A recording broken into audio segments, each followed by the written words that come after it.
Bienvenue sur Classique en lecture. 5 semaines en ballon, de Jules Verne, chapitres de 31 à 35, lu par Bernard. Départ dans la nuit, tous les trois, les instincts de Kennedy, précaution, le cours du Chari, le lac Tchad, l'eau du lac, l'hippopotame, une balle perdue. Vers 3 heures du matin, Joe étant de quart, vit enfin la ville se déplacer sous ses pieds. Le Victoria reprenait sa marche. Kennedy et le docteur se réveillèrent. Ce dernier consulta la boussole et reconnut avec satisfaction que le vent les portait vers le nord-nord-est. « Nous jouons de bonne heure, dit-il. Tout nous réussit. Nous découvrirons le lac Tchad aujourd'hui même. »« Est-ce une grande étendue d'eau » demanda Kennedy. « Considérable, mon cher Dick. Dans sa plus grande longueur et sa plus grande largeur, ce lac peut mesurer 120 milles. Cela variera un peu notre voyage de nous promener sur une nappe liquide. Mais il me semble que nous n'avons pas à nous plaindre. Il est très varié, et surtout il se passe dans les meilleures conditions possibles. » « Sans doute, Samuel. Sauf les privations du désert, nous n'aurons couru aucun danger sérieux. Il est certain que notre brave Victoria s'est toujours merveilleusement comporté. C'est aujourd'hui le 12 mai, nous sommes partis le 18 avril. C'est donc 25 jours de marche. Encore une dizaine de jours et nous serons arrivés. Où? Je n'en sais rien, mais que nous importe? Tu as raison, Samuel. Fions-nous à la providence du soin de nous diriger et de nous maintenir en bonne santé, comme nous voilà. On n'a pas l'air d'avoir traversé les pays les plus pestilentiels du monde. Nous étions à même de nous élever, et c'est ce que nous avons fait.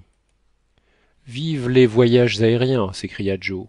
Nous voici après 25 jours, bien portants, bien nourris, bien reposés, trop reposés peut-être, car mes jambes commencent à se rouiller, et je ne serais pas fâché de les dégourdir pendant une trentaine de milles. Tu te donneras ce plaisir-là dans les rues de Londres, Joe. Mais pour conclure, nous sommes partis trois comme Denham, Clapperton, Overweg, comme Barth, Richardson et Vogel, et, plus heureux que nos devanciers, tous trois nous nous retrouvons encore. Mais il est bien important de ne pas nous séparer. Si pendant que l'un de nous est à terre, le Victoria devait s'enlever pour éviter un danger subit, imprévu, qui sait si nous le reverrions jamais? Aussi, je le dis franchement, à Kennedy, je n'aime pas qu'il s'éloigne sous prétexte de chasse. Tu me permettras pourtant bien, ami Samuel, de me passer encore cette fantaisie. Il n'y a pas de mal à renouveler nos provisions.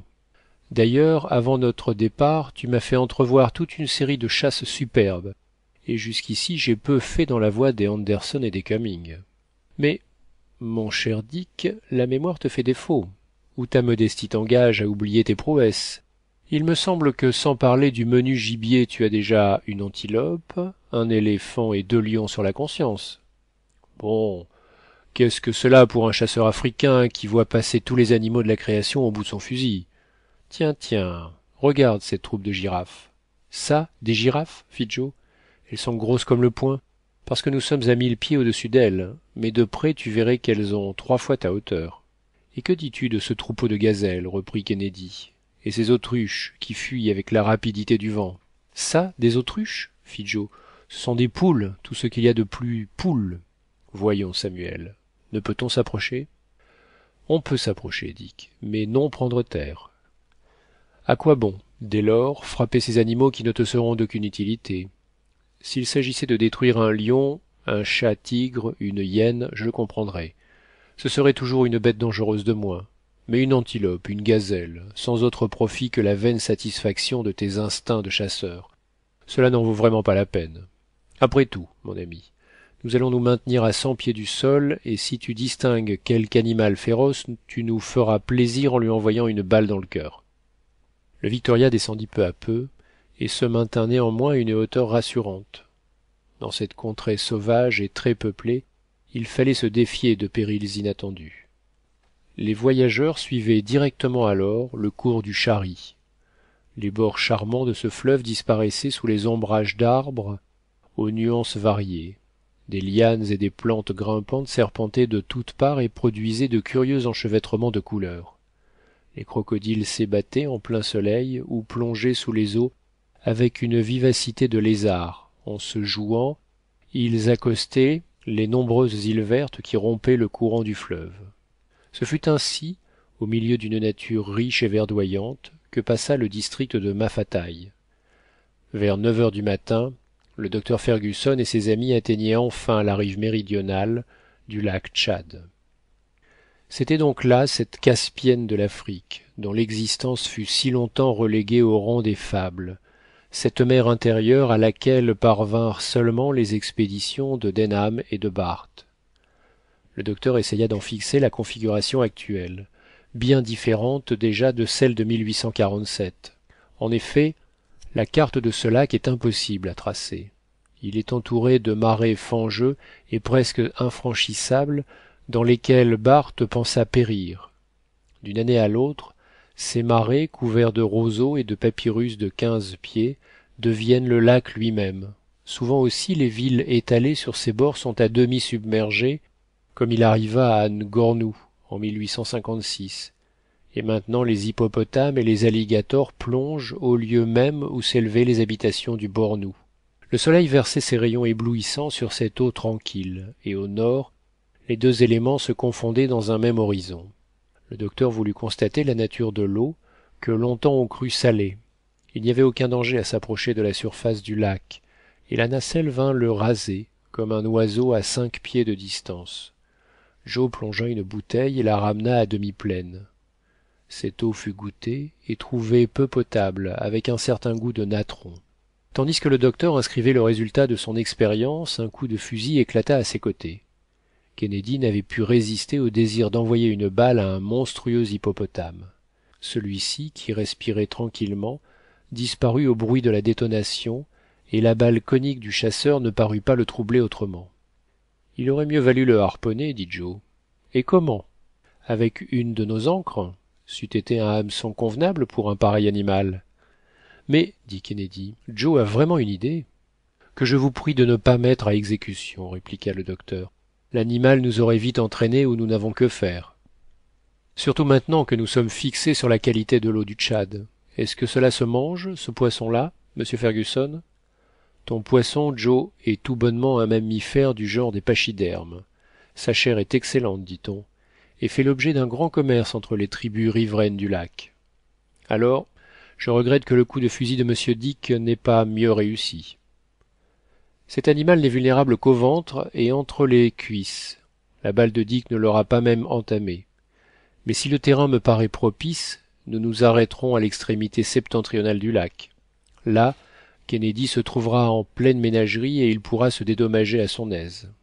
Eh bien, dit Joe, que monsieur Dick chasse un peu à l'hippopotame. Je voudrais goûter la chair de cet amphibie. Il n'est vraiment pas naturel de pénétrer jusqu'au centre de l'Afrique pour y vivre de bécassines et de perdrix comme en Angleterre. Chapitre 32.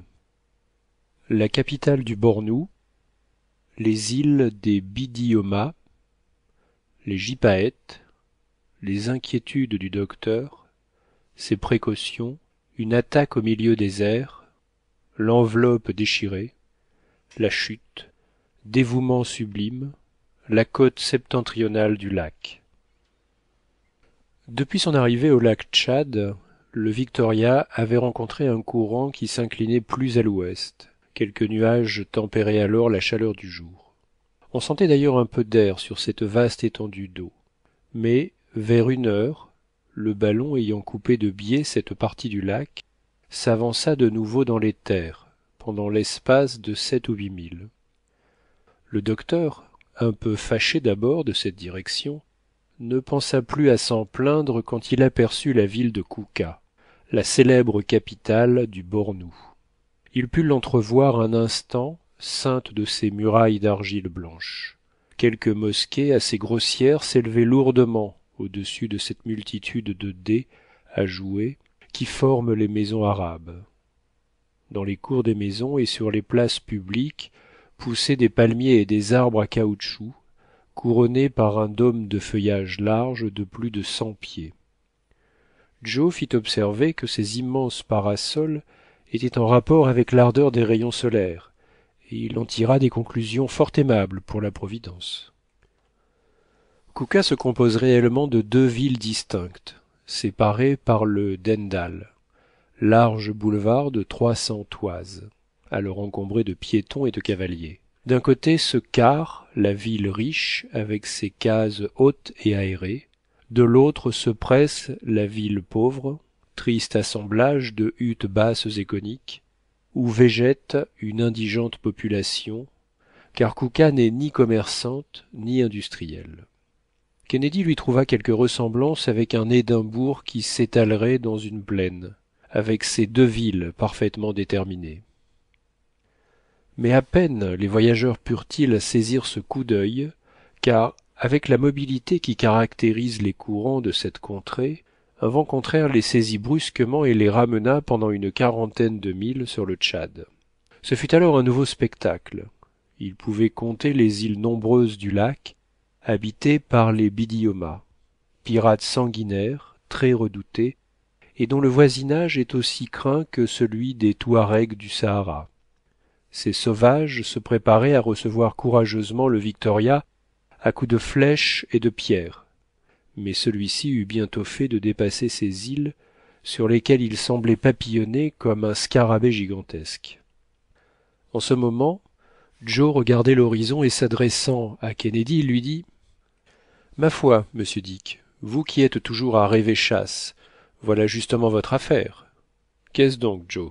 Et cette fois, mon maître ne s'opposera pas à vos coups de fusil. Mais qu'y a-t-il? Voyez-vous là-bas cette troupe de gros oiseaux qui se dirige sur nous? » « Des oiseaux? » fit le docteur en saisissant sa lunette. « Je les vois, répliqua Kennedy. Ils sont au moins une douzaine. 14, si vous voulez bien, répondit Joe. Fasse le ciel qu'il soit d'une espèce assez malfaisante pour que le tendre Samuel n'ait rien à m'objecter. Je n'aurai rien à dire, répondit Fergusson, mais j'aimerais mieux voir ces oiseaux-là loin de nous. Vous avez peur de ces volatiles? Fit Joe. Ce sont des gypaètes, Joe, et de la plus grande taille. Et s'ils nous attaquent, eh bien, nous nous défendrons, Samuel. Nous avons un arsenal pour les recevoir. Je ne pense pas que ces animaux-là soient bien redoutables. Qui sait? Répondit le docteur. 10 minutes après, la troupe s'était approchée à portée de fusil. Ces 14 oiseaux faisaient retentir l'air de leurs cris rauques. Ils s'avançaient vers le Victoria plus irrités qu'effrayés de sa présence. Comme ils crient, fit Joe. Quel tapage! Cela ne leur convient probablement pas qu'on empiète sur leur domaine, et que l'on se permette de voler comme eux. À la vérité, dit le chasseur, ils ont un air assez terrible, et je les croirais assez redoutables s'ils étaient armés d'une carabine de Purdy Moore. Ils n'en ont pas besoin, répondit Fergusson, qui devenait très sérieux. Les gypaètes volaient en traçant d'immenses cercles, et leurs orbes se rétrécissaient peu à peu autour du Victoria. Ils rayaient le ciel dans une fantastique rapidité, se précipitant parfois avec la vitesse d'un boulet et brisant leur ligne de projection par un angle brusque et hardi. Le docteur, inquiet, résolut de s'élever dans l'atmosphère pour échapper à ce dangereux voisinage. Il dilata l'hydrogène du ballon, qui ne tarda pas à monter. Mais les gypaètes montèrent avec lui, peu disposés à l'abandonner. « Ils ont l'air de nous en vouloir, dit le chasseur en armant sa carabine. En effet, ces oiseaux s'approchaient et plus d'un, arrivant à 50 pieds à peine, semblait braver les armes de Kennedy. « J'ai une furieuse envie de tirer dessus, dit celui-ci. « Non, Dick, non pas. Ne les rendons point furieux sans raison. Ce serait les exciter à nous attaquer. » « Mais j'en viendrai facilement à bout. Tu te trompes, Dick. Nous avons une balle pour chacun d'eux. Et s'ils s'élancent vers la partie supérieure du ballon, comment les atteindras-tu? Figure-toi donc que tu te trouves en présence d'une troupe de lions sur terre ou de requins en plein océan. Pour des aéronautes, la situation est aussi dangereuse. Parles-tu sérieusement, Samuel? Très sérieusement, Dick. Attendons alors. Attends. Tiens-toi prêt en cas d'attaque, mais ne fais pas feu sans mon ordre. Les oiseaux se massaient alors à une faible distance. On distinguait parfaitement leurs gorges pelées, tendues sous l'effort de leurs cris, leurs crêtes cartilagineuses garnies de papilles violettes qui se dressaient avec fureur. Ils étaient de la plus forte taille, leur corps dépassant 3 pieds en longueur, et le dessous de leurs ailes blanches resplendissait au soleil. On eût dit des requins ailés, avec lesquels ils avaient une formidable ressemblance. Ils nous suivent, dit le docteur, en les voyant s'élever avec lui, et nous aurions beau monter, leur vol les porterait plus haut que nous encore. Eh bien, que faire demanda Kennedy. Le docteur ne répondit pas. Écoute, Samuel, reprit le chasseur, ces oiseaux sont 14. Nous avons 17 coups à notre disposition. En faisant feu de toutes nos armes, n'y a-t-il pas moyen de les détruire ou de les disperser? Je me charge d'un certain nombre d'entre eux. Je ne doute pas de ton adresse, Dick. Je regarde volontiers comme morts ceux qui passeront devant ta carabine. Mais je te le répète, pour peu qu'ils s'attaquent à l'hémisphère supérieur du ballon, tu ne pourras plus les voir. Ils crèveront cette enveloppe qui nous soutient, et nous sommes à 3000 pieds de hauteur. En cet instant, l'un des plus farouches oiseaux piqua droit sur le Victoria, le bec et les serres ouvertes, prêts à mordre, prêts à déchirer. « Feu, feu !» s'écria le docteur. Il avait à peine achevé que l'oiseau frappé à mort tombait en tournoyant dans l'espace. Kennedy avait saisi l'un des fusils à 2 coups. Joe épaulait l'autre. Effrayés de la détonation, les gypaètes s'écartèrent un instant, mais ils revinrent presque aussitôt à la charge avec une rage extrême. Kennedy, d'une première balle, coupa net le cou du plus rapproché. Joe fracassa l'aile de l'autre. « Plus que 11, dit-il. Mais alors, les oiseaux changèrent de tactique, et d'un commun accord, ils s'élevèrent au-dessus du Victoria. Kennedy regarda Fergusson. Malgré son énergie et son impassibilité, celui-ci devint pâle. Il y eut un moment de silence effrayant. Puis un déchirement strident se fit entendre comme celui de la soie qu'on arrache, et la nacelle manqua sous les pieds des 3 voyageurs. « Nous sommes perdus !» s'écria Fergusson en portant les yeux sur le baromètre qui montait avec rapidité. Puis il ajouta « Dehors le lest, dehors !» En quelques secondes, tous les fragments de quartz avaient disparu. « Nous tombons toujours. Videz les caisses à eau. Joe, entends-tu? Nous sommes précipités dans le lac. » Joe obéit. Le docteur se pencha. Le lac semblait venir à lui comme une marée montante. Les objets grossissaient à vue d'œil. La nacelle n'était pas à 200 pieds de la surface du Tchad. « Les provisions, les provisions !» s'écria le docteur. Et la caisse qui les renfermait fut jetée dans l'espace. La chute devint moins rapide, mais les malheureux tombaient toujours. « Jetez, jetez encore !» s'écria une dernière fois le docteur. « Il n'y a plus rien, dit Kennedy. »« Si, répondit laconiquement Joe, en se signant d'une main rapide, et il disparut par-dessus le bord de la nacelle. « Joe, Joe !» fit le docteur terrifié. Mais Joe ne pouvait plus l'entendre. Le Victoria, délesté, reprenait sa marche ascensionnelle, remontait à 1000 pieds dans les airs, et le vent s'engouffrant dans l'enveloppe dégonflée, l'entraînait vers les côtes septentrionales du lac. « Perdu, dit le chasseur avec un geste de désespoir. « Perdu pour nous sauver, répondit Fergusson. Et ces hommes si intrépides sentirent 2 grosses larmes couler de leurs yeux. Ils se penchèrent en cherchant à distinguer quelques traces du malheureux Joe, mais ils étaient déjà loin. « Quel parti prendre ?» demanda Kennedy. « Descendre à terre dès que cela sera possible, Dick, et puis attendre. » Après une marche de 60 milles, le Victoria s'abattit sur une côte déserte, au nord du lac. Les ancres s'accrochèrent dans un arbre peu élevé, et le chasseur les assujettit fortement. La nuit vint, mais ni Fergusson ni Kennedy ne purent trouver un instant de sommeil. Chapitre 33. Conjectures, rétablissement de l'équilibre du Victoria, nouveau calcul du docteur Fergusson, chasse de Kennedy, exploration complète du lac Tchad, Tangalia, retour, Larry. Le lendemain, 13 mai, les voyageurs reconnurent tout d'abord la partie de la côte qu'ils occupaient. C'était une sorte d'île de terre ferme au milieu d'un immense marais. Autour de ce morceau de terrain solide s'élevaient des roseaux grands comme des arbres d'Europe et qui s'étendaient à perte de vue. Ces marécages infranchissables rendaient sûre la position du Victoria. Il fallait seulement surveiller le côté du lac. La vaste nappe d'eau allait s'élargissant, surtout dans l'est, et rien ne paraissait à l'horizon, ni continent, ni île. Les 2 amis n'avaient pas encore osé parler de leur infortuné compagnon. Kennedy fut le premier à faire part de ses conjectures au docteur. « Joe n'est peut-être pas perdu, dit-il. C'est un garçon adroit, un nageur comme il en existe peu. Il n'était pas embarrassé de traverser le Frith of Forth à Édimbourg. Nous le reverrons.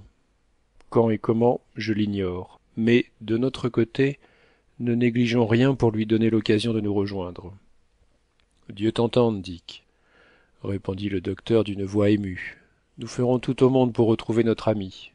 Orientons-nous d'abord. Mais avant tout, débarrassons le Victoria de cette enveloppe extérieure qui n'est plus utile. Ce sera nous délivrer d'un poids considérable, 650 livres, ce qui en vaut la peine. Le docteur et Kennedy se mirent à l'ouvrage. Ils éprouvèrent de grandes difficultés. Il fallut arracher morceau par morceau ce taffetas très résistant et le découper en minces bandes pour le dégager des mailles du filet. La déchirure produite par le bec des oiseaux de proie s'étendait sur une longueur de plusieurs pieds. Cette opération prit 4 heures au moins, mais enfin, le ballon intérieur, entièrement dégagé, parut n'avoir aucunement souffert. Le Victoria était alors diminué d'un 1/5. Cette différence fut assez sensible pour étonner Kennedy. Sera-t-il suffisant demanda-t-il au docteur. Ne crains rien à cet égard, Dick. Je rétablirai l'équilibre, et si notre pauvre Joe revient, nous saurons bien reprendre avec lui notre route accoutumée.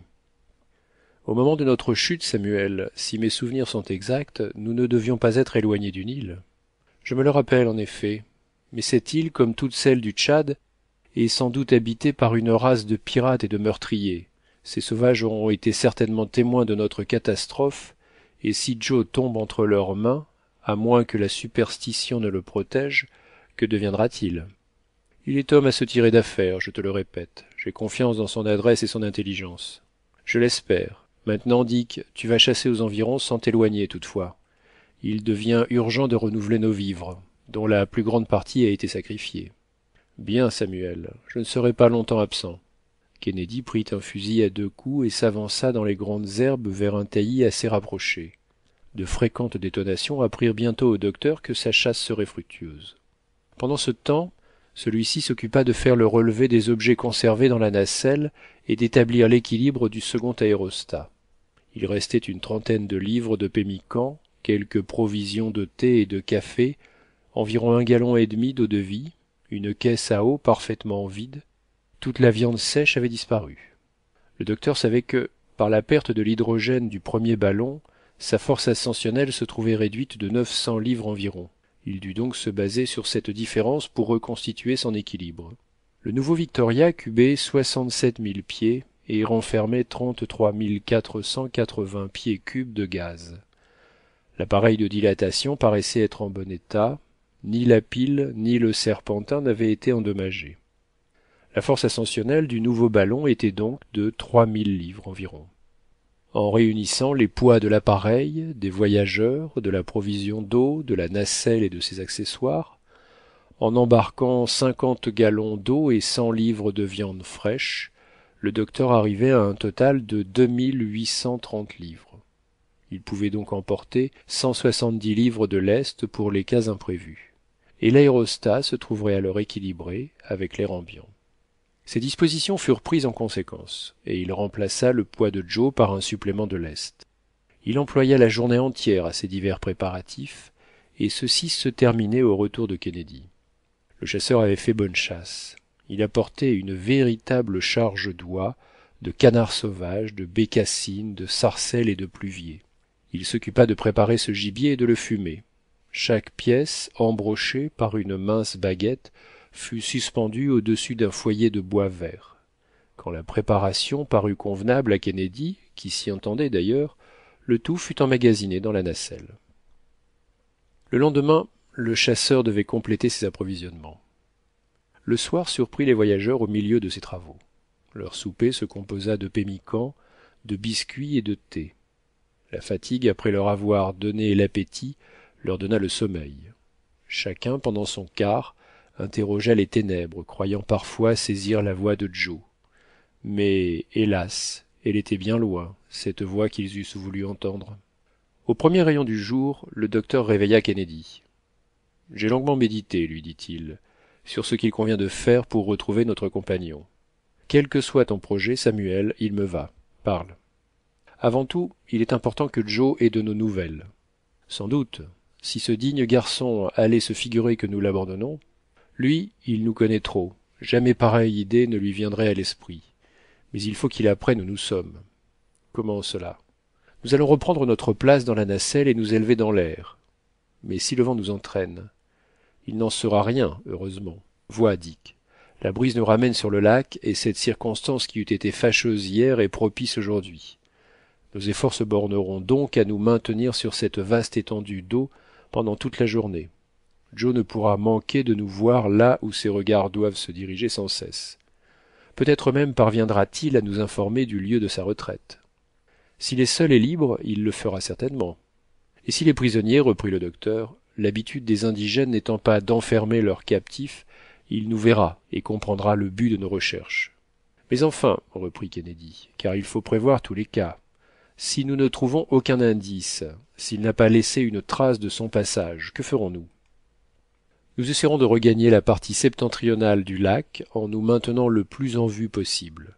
Là nous attendrons, nous explorerons les rives, nous fouillerons ces bords auxquels Joe tentera certainement de parvenir, et nous ne quitterons pas la place sans avoir tout fait pour le retrouver. Partons donc, répondit le chasseur. Le docteur prit le relèvement exact de ce morceau de terre ferme qu'il allait quitter. Il estima, d'après sa carte et son point, qu'il se trouvait au nord du Tchad, entre la ville de Lari et le village d'Ingemini, visités tous deux par le major Denham.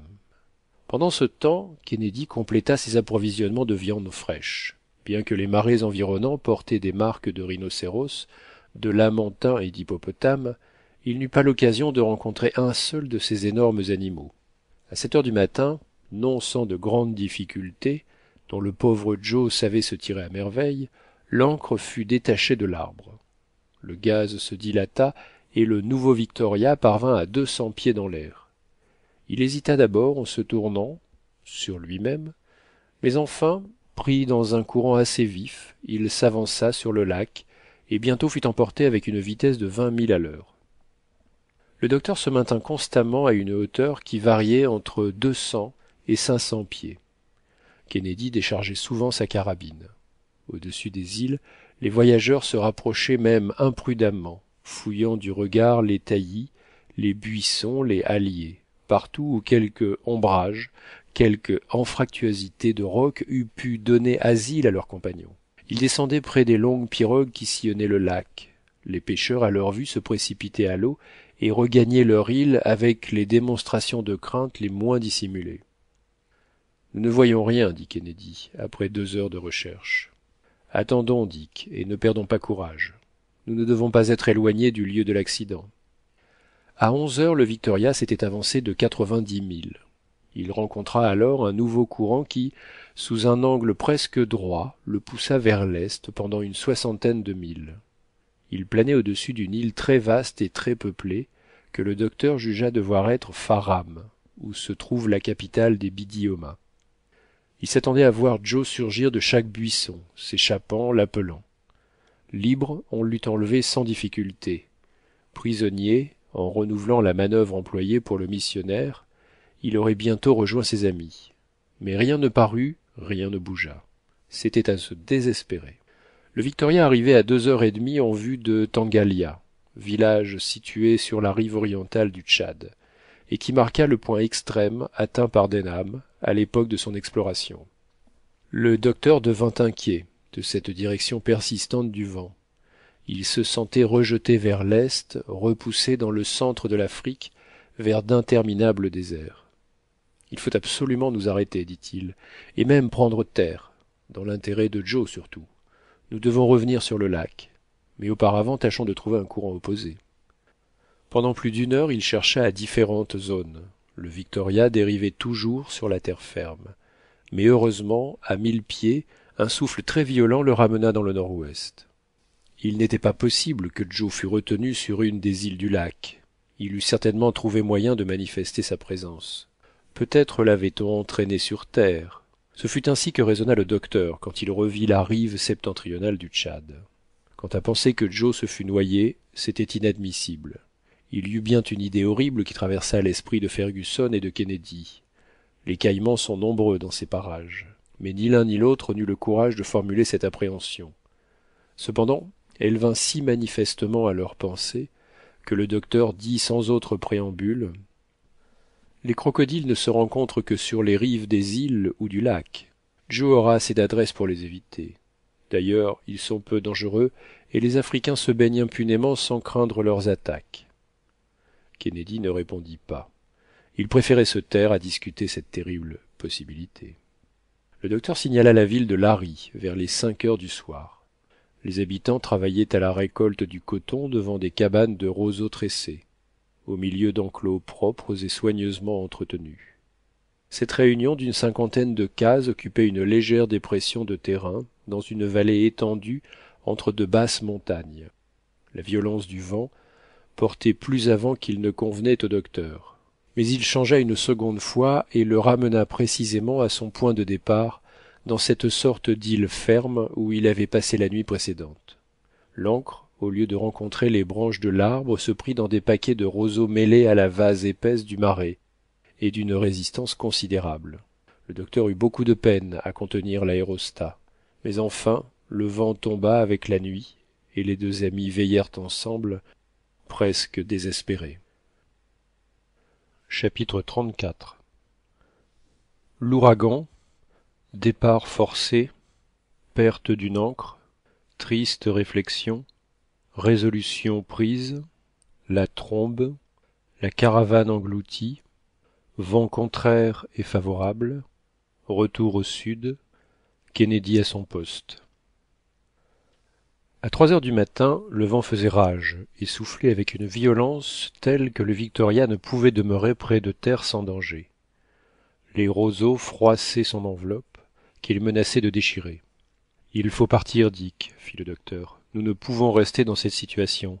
Mais Joe, Samuel, je ne l'abandonne pas. Non, certes. Et dût l'ouragan m'emporter à 100 milles dans le nord, je reviendrai. Mais ici, nous compromettons la sûreté de tous. » « Partir sans lui ?» s'écria l'Écossais, avec l'accent d'une profonde douleur. « Crois-tu donc, reprit Fergusson, que le cœur ne me saigne pas comme à toi? Est-ce que je n'obéis pas à une impérieuse nécessité? Je suis à tes ordres, répondit le chasseur. Partons. Mais le départ présentait de grandes difficultés. L'ancre, profondément engagée, résistait à tous les efforts, et le ballon, tirant en sens inverse, accroissait encore sa tenue. Kennedy ne put parvenir à l'arracher. D'ailleurs, dans la position actuelle, sa manœuvre devenait fort périlleuse, car le Victoria risquait de s'enlever avant qu'il ne l'eût rejoint. Le docteur, ne voulant pas courir une pareille chance, fit rentrer l'Écossais dans la nacelle et se résigna à couper la corde de l'ancre. Le Victoria fit un bond de 300 pieds dans l'air et prit directement la route du nord. Fergusson ne pouvait qu'obéir à cette tourmente. Il se croisa les bras et s'absorba dans ses tristes réflexions. Après quelques instants d'un profond silence, il se retourna vers Kennedy, non moins taciturne. « Nous avons peut-être tenté Dieu, dit-il. Il n'appartenait pas à des hommes d'entreprendre un pareil voyage. » Et un soupir de douleur s'échappa de sa poitrine. « Il y a quelques jours à peine, répondit le chasseur, nous nous félicitions d'avoir échappé à bien des dangers. Nous nous serrions la main tous les trois. Pauvre Joe, bonne et excellente nature, cœur brave et franc. Un moment ébloui par ses richesses, il faisait volontiers le sacrifice de ses trésors. Le voilà maintenant loin de nous, et le vent nous emporte avec une irrésistible vitesse. Voyons, Samuel, en admettant qu'il ait trouvé asile parmi les tribus du lac, ne pourra-t-il faire comme les voyageurs qui les ont visités avant nous, comme Denham, comme Barth? Ceux-là ont revu leur pays. Eh, mon pauvre Dick, Joe ne sait pas un mot de la langue. Il est seul et sans ressources. Les voyageurs dont tu parles ne s'avançaient qu'en envoyant au chef de nombreux présents au milieu d'une escorte, armée et préparée pour ces expéditions. Et encore, il ne pouvait éviter des souffrances et des tribulations de la pire espèce. Que veux-tu que devienne notre infortuné compagnon? C'est horrible à penser, et voilà l'un des plus grands chagrins qu'il m'ait été donné de ressentir. Mais nous reviendrons, Samuel. Nous reviendrons, Dick, dussions-nous abandonner le Victoria, quand il nous faudrait regagner à pied le lac Tchad et nous mettre en communication avec le sultan du Bornou. Les Arabes ne peuvent avoir conservé un mauvais souvenir des premiers Européens. Je te suivrai, Samuel, répondit le chasseur avec énergie. Tu peux compter sur moi. Nous renoncerons plutôt à terminer ce voyage. Joe s'est dévoué pour nous, nous nous sacrifierons pour lui. Cette résolution ramena quelque courage au cœur de ces deux hommes. Ils se sentirent forts de la même idée. Fergusson mit tout en œuvre pour se jeter dans un courant contraire qui pût le rapprocher du Tchad, mais c'était impossible alors, et la descente même devenait impraticable sur un terrain dénudé et par un ouragan de cette violence. Le Victoria traversa ainsi le pays des Tibous.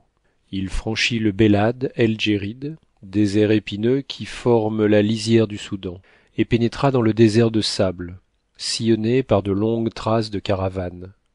La dernière ligne de végétation se confondit bientôt avec le ciel, à l'horizon méridional, non loin de la principale oasis de cette partie de l'Afrique, dont les 50 puits sont ombragés par des arbres magnifiques. Mais il fut impossible de s'arrêter. Un campement arabe, des tentes d'étoffes rayées, quelques chameaux allongeant sur le sable leurs têtes de vipères, animaient cette solitude.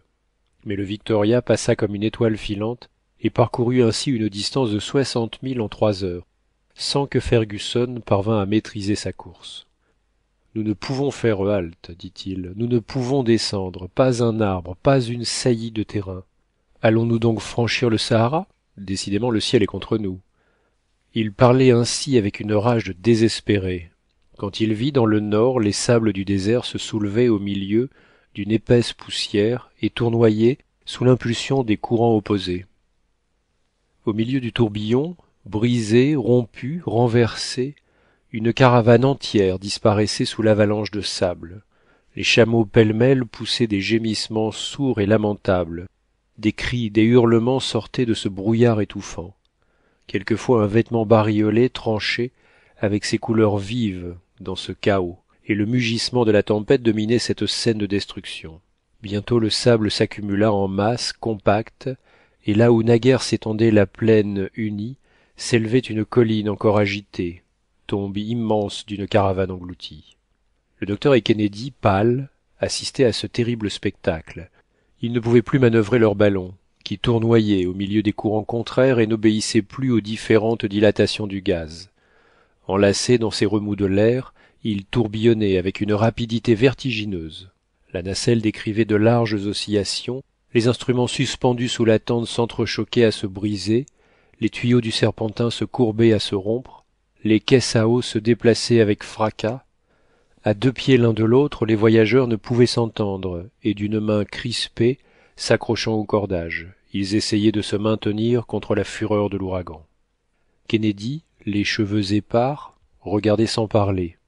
Le docteur avait repris son audace au milieu du danger, et rien ne parut sur ses traits de ces violentes émotions, pas même quand, après un dernier tournoiement, le Victoria se trouva subitement arrêté dans un calme inattendu.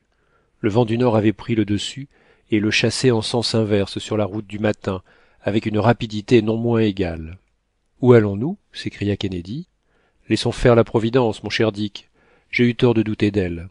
Ce qui convient, elle le sait mieux que nous, et nous voici retournant vers les lieux que nous n'espérions plus revoir. Le sol si plat, si égal pendant l'allée, était alors bouleversé comme les flots après la tempête.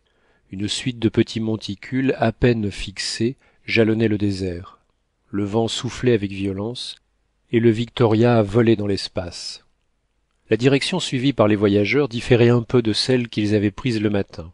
Aussi, vers les 9 heures, au lieu de retrouver les rives du Tchad, ils virent encore le désert s'étendre devant eux. Kennedy en fit l'observation.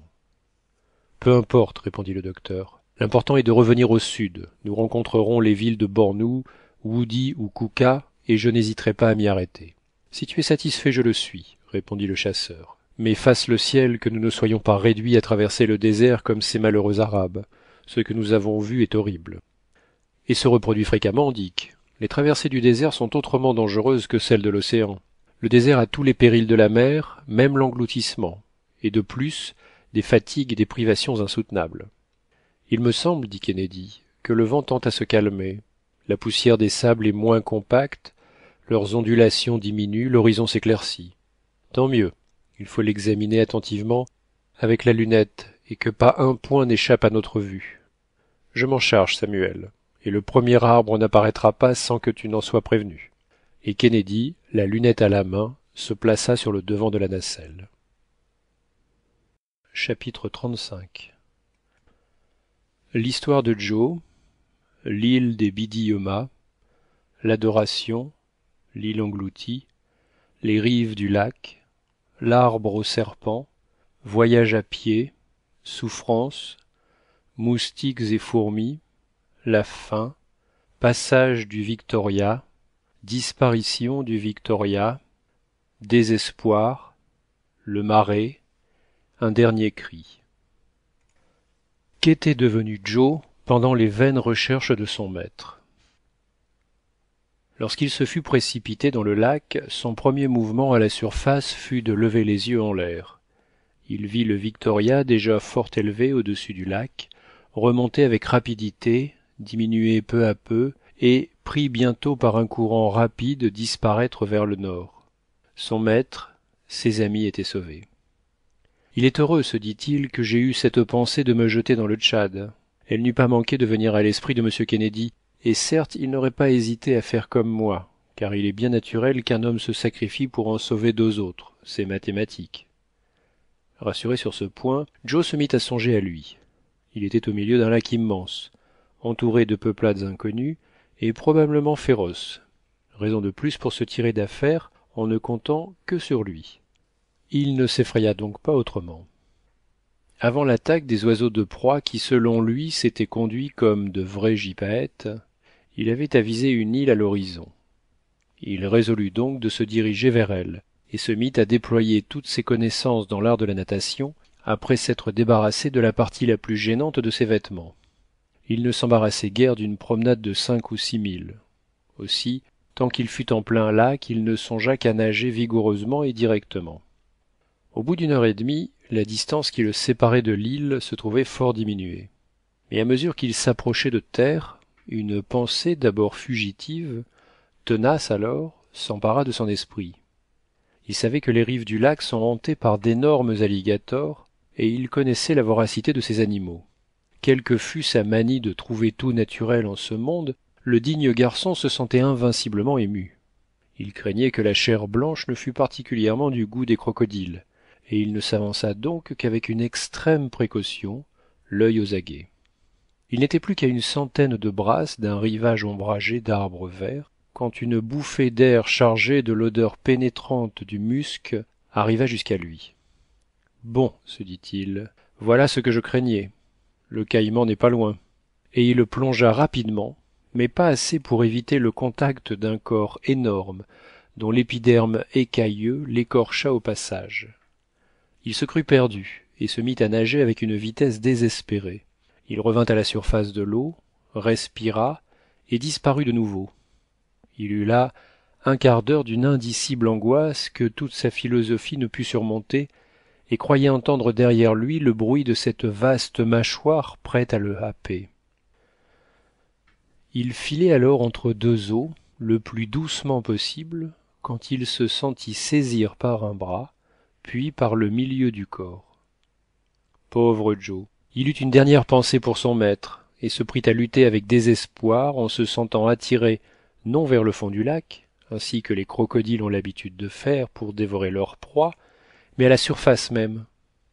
À peine eut-il pu respirer et ouvrir les yeux qu'il se vit entre deux nègres d'un noir d'ébène. Ces Africains le tenaient vigoureusement et poussaient des cris étranges. Tiens, ne put s'empêcher de s'écrier Joe, des nègres au lieu des caïmans? Ma foi, j'aime encore mieux cela. Mais comment ces gaillards-là osent-ils se baigner dans ces parages? Joe ignorait que les habitants des îles du Tchad, comme beaucoup de Noirs, plongent impunément dans les eaux infestées d'alligators, sans se préoccuper de leur présence. Les amphibies de ce lac ont particulièrement une réputation assez méritée de sauriens inoffensifs. Mais Joe n'avait-il évité un danger que pour tomber dans un autre? C'est ce qu'il donna aux événements à décider. Et puisqu'il ne pouvait faire autrement, il se laissa conduire jusqu'au rivage sans montrer aucune crainte. Évidemment, se disait-il, ces gens-là ont vu le Victoria raser les eaux du lac comme un monstre des airs. Ils ont été les témoins éloignés de ma chute et ils ne peuvent manquer d'avoir des égards pour un homme tombé du ciel. Laissons-les faire. Joe en était là de ses réflexions quand il prit terre au milieu d'une foule hurlante de tout sexe, de tout âge, mais non de toute couleur. Il se trouvait au milieu d'une tribu de Biddiomahs, d'un noir superbe. Il n'eut même pas à rougir de la légèreté de son costume, il se trouvait déshabillé à la dernière mode du pays. Mais avant qu'il eût le temps de se rendre compte de sa situation, il ne put se méprendre aux adorations dont il devint l'objet. Cela ne laissa pas de le rassurer, bien que l'histoire de Kazeh lui revint à la mémoire. « Je pressens que je vais redevenir un dieu, un fils de la lune quelconque. Eh bien, autant ce métier-là qu'un autre, quand on n'a pas le choix. Ce qu'il importe, c'est de gagner du temps. Si le Victoria vient à repasser, je profiterai de ma nouvelle position pour donner à mes adorateurs le spectacle d'une ascension miraculeuse. » Pendant que Joe réfléchissait de la sorte, la foule se resserrait autour de lui. Elle se prosternait, elle hurlait, elle le palpait, elle devenait familière, mais au moins elle eut la pensée de lui offrir un festin magnifique, composé de lait aigre avec du riz pilé dans du miel. Le digne garçon, prenant son parti de toutes choses, fit alors un des meilleurs repas de sa vie, et donna à son peuple une haute idée de la façon dont les dieux dévorent dans les grandes occasions. Lorsque le soir fut arrivé, les sorciers de l'île le prirent respectueusement par la main et le conduisirent à une espèce de case entourée de talismans. Avant d'y pénétrer, Joe jeta un regard assez inquiet sur des monceaux d'ossements qui s'élevaient autour de ce sanctuaire. Il eut d'ailleurs tout le temps de réfléchir à sa position quand il fut enfermé dans sa cabane. Pendant la soirée et une partie de la nuit, il entendit des chants de fête, les retentissements d'une espèce de tambour et un bruit de ferraille bien doux pour des oreilles africaines. Des chœurs hurlés accompagnèrent d'interminables danses qui enlaçaient la cabane sacrée de leurs contorsions et de leurs grimaces. Joe pouvait saisir cet ensemble assourdissant à travers les murailles de boue et de roseaux de la case. Peut-être, en toute autre circonstance, eût-il pris un plaisir assez vif à ces étranges cérémonies. Mais son esprit fut bientôt tourmenté d'une idée fort déplaisante.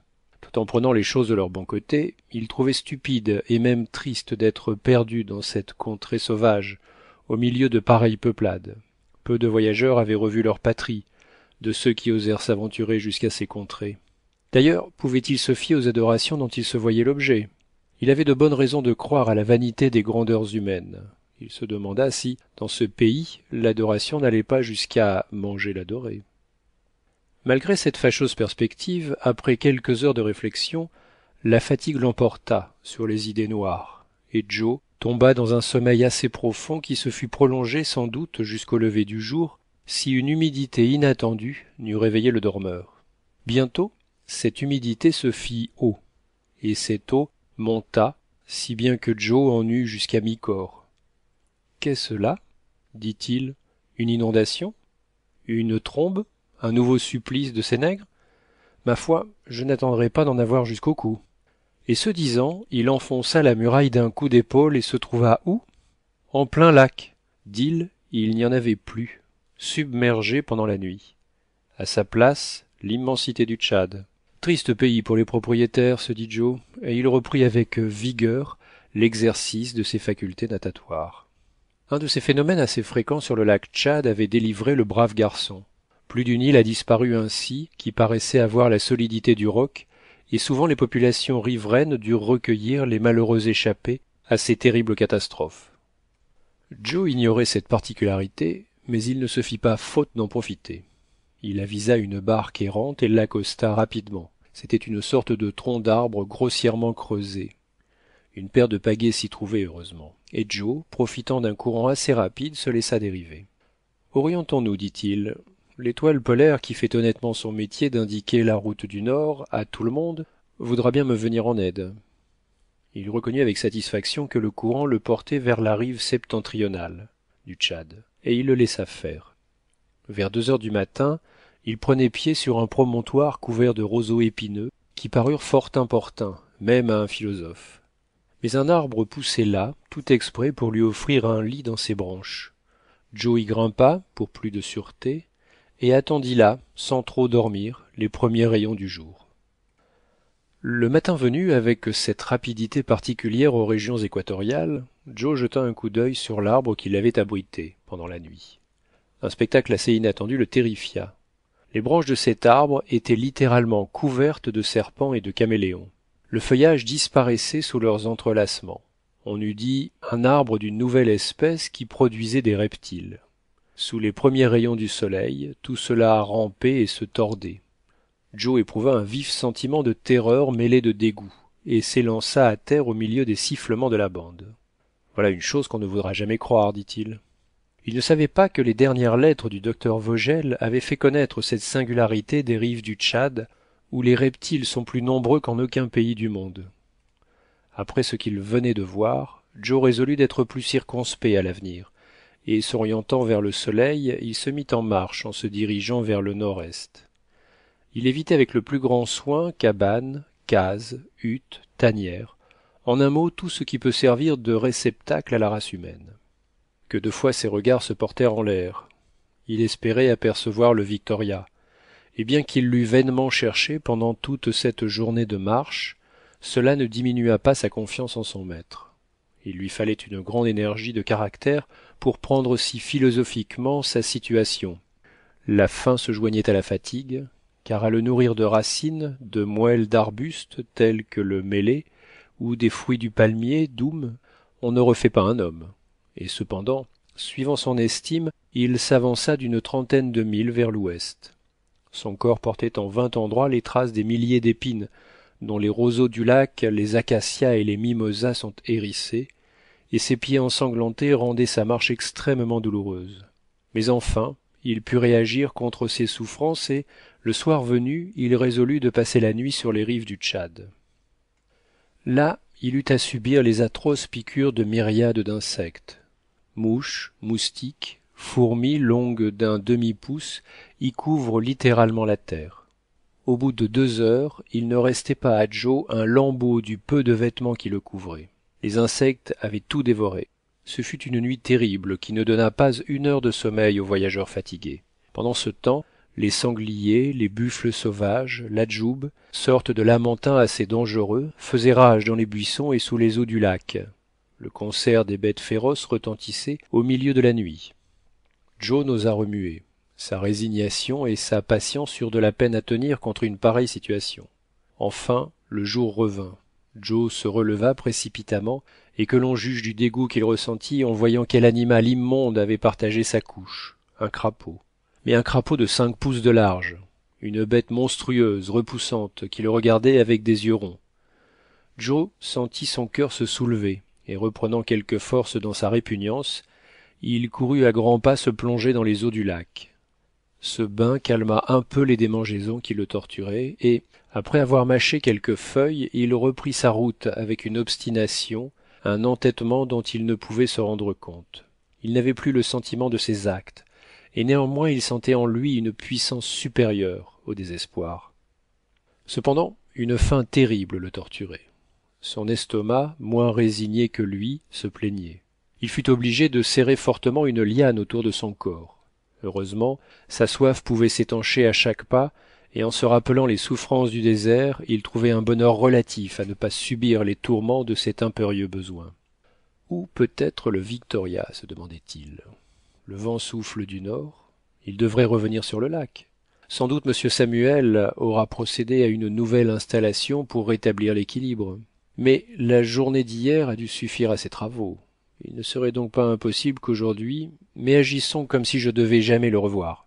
Après tout, si je parvenais à gagner une des grandes villes du lac, je me trouverais dans la position des voyageurs dont mon maître nous a parlé. Pourquoi ne me tirerais-je pas d'affaires comme eux? Il y en a qui en sont revenus, que diable. Allons, courage. Or, en parlant ainsi et en marchant toujours, l'intrépide Joe tomba en pleine forêt au milieu d'un attroupement de sauvages. Il s'arrêta à temps et ne fut pas vu. Les nègres s'occupaient à empoisonner leurs flèches avec le suc de l'euphorbe, grande occupation des peuplades de ces contrées, et qui se fait avec une sorte de cérémonie solennelle. Joe, immobile, en retenant son souffle, se cachait au milieu d'un fourré lorsqu'en levant les yeux, par une éclaircie du feuillage, il aperçut le Victoria lui-même, se dirigeant vers le lac à 100 pieds à peine au-dessus de lui. Impossible de se faire entendre, impossible de se faire voir. Une larme lui vint aux yeux, non de désespoir, mais de reconnaissance.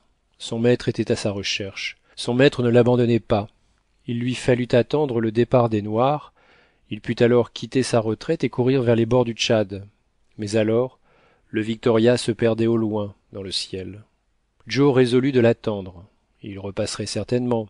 Il repassa en effet, mais plus à l'est. Joe courut, gesticula, cria. Ce fut en vain. Un vent violent entraînait le ballon avec une irrésistible vitesse. Pour la première fois, l'énergie, l'espérance manquèrent au cœur de l'infortuné. Il se vit perdu. Il crut son maître parti sans retour. Il n'osait plus penser. Il ne voulait plus réfléchir. Comme un fou, les pieds en sang, le corps meurtri, il marcha pendant toute cette journée et une partie de la nuit. Il se traînait tantôt sur les genoux, tantôt sur les mains. Il voyait venir le moment où la force lui manquerait et où il faudrait mourir. En avançant ainsi, il finit par se trouver en face d'un marais, ou plutôt de ce qu'il sut bientôt être un marais, car la nuit était venue depuis quelques heures. Il tomba inopinément dans une boue tenace. Malgré ses efforts, malgré sa résistance désespérée, il se sentit enfoncer peu à peu au milieu de ce terrain vaseux. Quelques minutes plus tard, il en avait jusqu'à mi-corps. Voilà donc la mort, se dit-il. Et quelle mort! Il se débattit avec rage, mais ses efforts ne servaient qu'à l'ensevelir davantage. Dans cette tombe que le malheureux se creusait lui-même, pas un morceau de bois qui pût l'arrêter, pas un roseau pour le retenir. Il comprit que c'en était fait de lui. Ses yeux se fermèrent. Mon maître, à moi! S'écria-t-il. Et cette voix désespérée, isolée, étouffée déjà, se perdit dans la nuit. Merci d'avoir écouté les chapitres 31 à 35 de 5 semaines en ballon de Jules Verne sur Classique en lecture. Si cette vidéo vous a plu, vous pouvez la partager. N'hésitez pas à liker, vous abonner et activer la cloche des notifications pour être prévenu lorsque je sors une nouvelle vidéo de lecture. À très vite sur Classique en lecture.